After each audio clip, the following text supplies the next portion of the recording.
जो हम लोग 13x की बात कर रहे हैं ना, ये वही छोटे छोटे छेद हैं 13x साइज के। इससे क्या होता है कि नाइट्रोजन तो रुक जाता है बट ऑक्सीजन पास कर जाता है।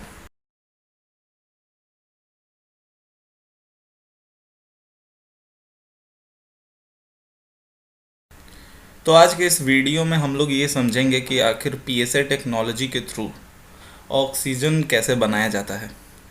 मोस्टली अगर आप लोग ऑक्सीजन कंसनट्रेटर पे काम कर रहे हैं तो आपको ये पता होगा कि नॉर्मल एटमॉस्फेयर के एयर को कंप्रेस करके जियोलाइट के चैम्बर में भेजा जाता है, जिससे कि नाइट्रोजन गैस अंदर ट्रैप हो जाती है और ऑक्सीजन गैस बाहर निकलती है।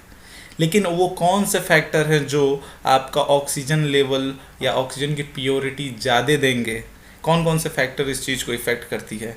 आज के इस वीडियो में हम लोग उन्हीं सभी फैक्टरों को कैच करने वाले हैं और अपना ऑक्सीजन कंसनट्रेटर अच्छा बनाने वाले हैं।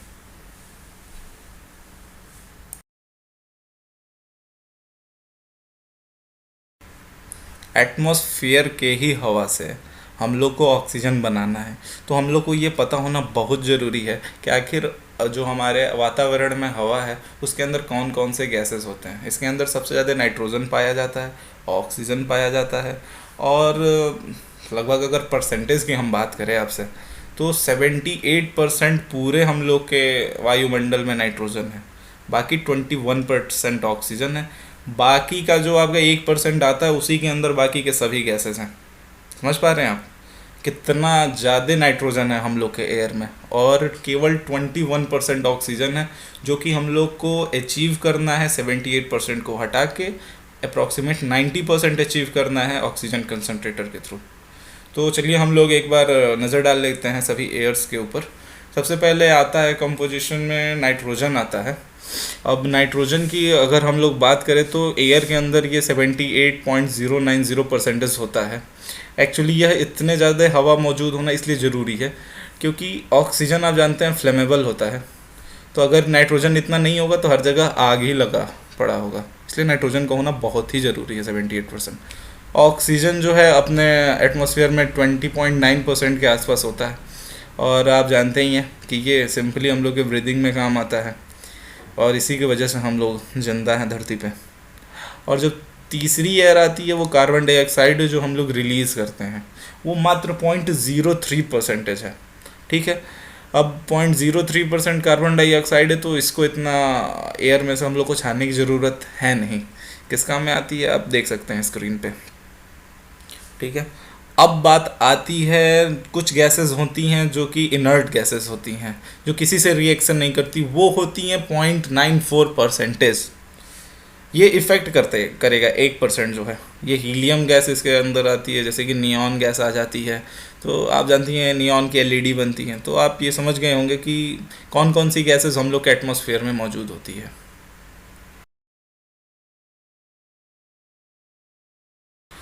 यहाँ पे हम लोग बात करने वाले हैं कि आखिर हम लोग ऑक्सीजन कंसनट्रेटर के through maximum purity of oxygen कितना अचीव कर सकते हैं। तो एक तरीके से थ्योरेटिकली अगर हम लोग बात करें तो नाइट्रोजन 78%, 21% ऑक्सीजन और ऑर्गन 0.93% है। ठीक है, अब देखा जाए तो ऑर्गन जो है वो जियोलाइट के थ्रू रिमूव नहीं किया जा सकता है, केवल नाइट्रोजन और कार्बन डाइऑक्साइड ही जियोलाइट के थ्रू हम लोग प्रोसेस में रिमूव कर सकते हैं। ठीक है, तो थ्योरेटिकली देखा जाए तो ऑर्गन अगर हम लोग रिमूव ही नहीं कर सकते हैं तो 95.7% ही हम लोग प्योरिटी अचीव कर सकते हैं। ठीक है, 100% कभी नहीं अचीव कर पाएंगे, 95.7% लास्ट होगा जो आप जियोलाइट के थ्रू अचीव कर सकते हैं, वो भी अगर लिथियम वाला यूज़ किए तो। बाकी 4.2% ऑर्गन तो निकालना एक तरीके से इम्पॉसिबल है। वो तभी हम लोग निकाल सकते हैं जब हम लोग के पास सिल्वर जियोलाइट इस्तेमाल हो, मतलब समझ रहे हैं, चांदी वाला जियोलाइट। वो बहुत ही महंगा पड़ेगा, और उसका भी इस्तेमाल करेंगे तो वो ऑर्गन को 2% तक हटा पाएगी, मतलब 98% तक अचीवमेंट हो सकती है अगर सिल्वर जियोलाइट यूज़ करें। वो करना नहीं है हम लोग को, सोडियम बेस्ड इस्तेमाल करना है और 90% के आसपास अचीव करना है। अब मार्केट में आप देख रहे होंगे कि कई टाइप के जियोलाइट मिल रहे हैं, कोई 4A दे रहा है, कोई 3A दे रहा है, कोई 5A दे रहा है, कोई 13x दे रहा है। तो एक्चुअली में जो हम लोग को यूज़ करना है वो 13x जियोलाइट ही यूज करना है। और ये होता क्या है, 5 है 4 है 3 है, ये एक्चुअली में साइज होता है।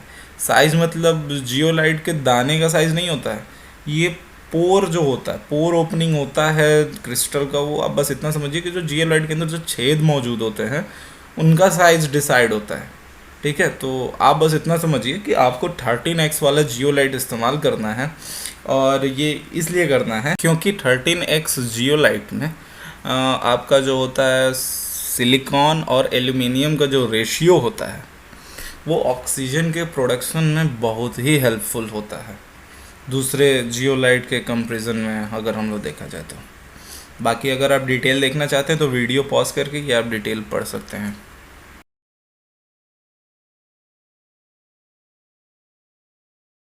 अब ये जो जियोलाइट है 13x, ये कैसे आकर नाइट्रोजन को अलग कर सकता है, आप एनिमेशन में देखिए।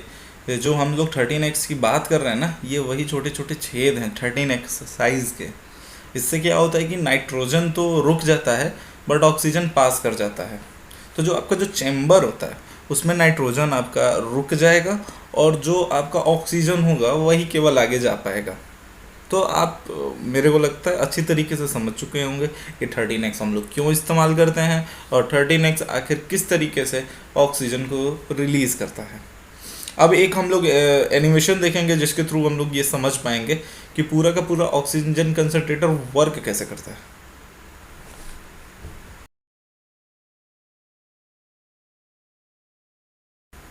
ये एक सिंपल एनिमेशन है जिसके थ्रू हम लोग समझ सकेंगे कि जो हम लोग ऑक्सीजन कंसनट्रेटर बनाने की कोशिश कर रहे हैं वो आखिर वर्क कैसे करेगा।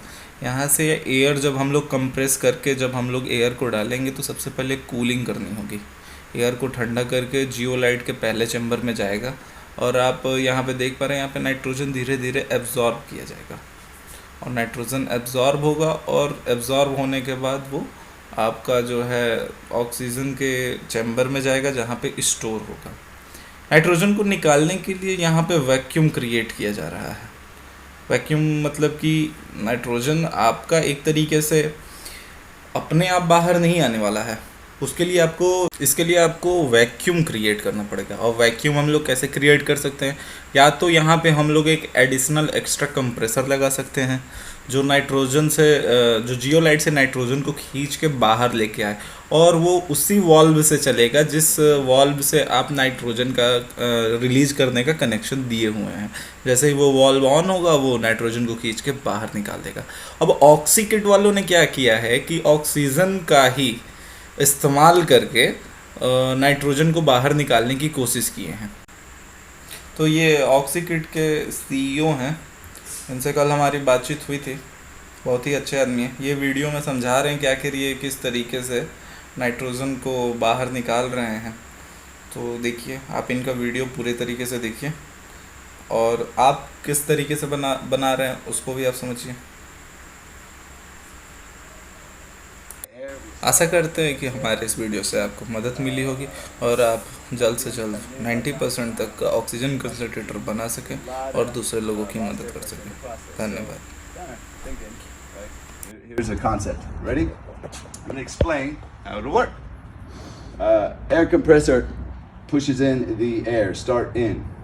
In here, you have the zeolite. The air will flow in here. Now, O2 enriched air will come out from here. Let's say it starts off at like 60-70%, right? When it comes out here. Now, what happens is when it's depressurized, the purge where the nitrogen exhaust comes out, that's just wasted, right? How about if we just recapture that air pressure only that comes out of that? Or the nitrogen, we'll use it for air pressure. So once the O2 enriched air comes out, here's what we'll do. It'll come down, around, into this chamber and go into this O2 in. Let's say it's just empty. There could be a valve here where the air goes in. Now in here you'll have zeolite, right? And you'll need to pressurize it. Once you pressurize it, if you're kind of coming in with like a higher 50-70%, you're going in again, you now have a higher O2 output. You get to 97, and that's how we do it. We basically recycle the air using sodium zeolite. All right, and then it'll go out to the surge tank. Now, where does the magic happen? This is where we can zoom in. So when you purge out, you got 30 psi coming out of two tubes usually. because we have a swing cycle deal. So when it comes out, what if it came out from here, it went into a nitrogen tank, okay? And let's zoom in over here a little bit more. Kenny, you could probably step up. And then you got whatever valves along the process, and then it comes out, right? The nitrogen comes out, it comes in. Now it comes into this portion of the tank. There is no enriched air. This is completely separated, so we don't want nitrogen mixing in with the O2 again. This is a piston, and it'll move back and forth. So the pressure here, if it can basically push the piston forward, which will apply more pressure, right? And to push that O2 out. And then you can have a compression spring here to push that piston back. Just kind of swinging back and forth. And the O2 will come out. You have enriched air, and you have potentially recaptured that air pressure. So you're only using that nitrogen coming in for the air pressure. Now, also, when it comes out, when it pushes back, we could recapture that as well. The nitrogen recapture pressure comes out and goes back in to the nitrogen tank once again. That's kind of what I'm talking about here. What do you guys think? That's it.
कर माया को अहकार मत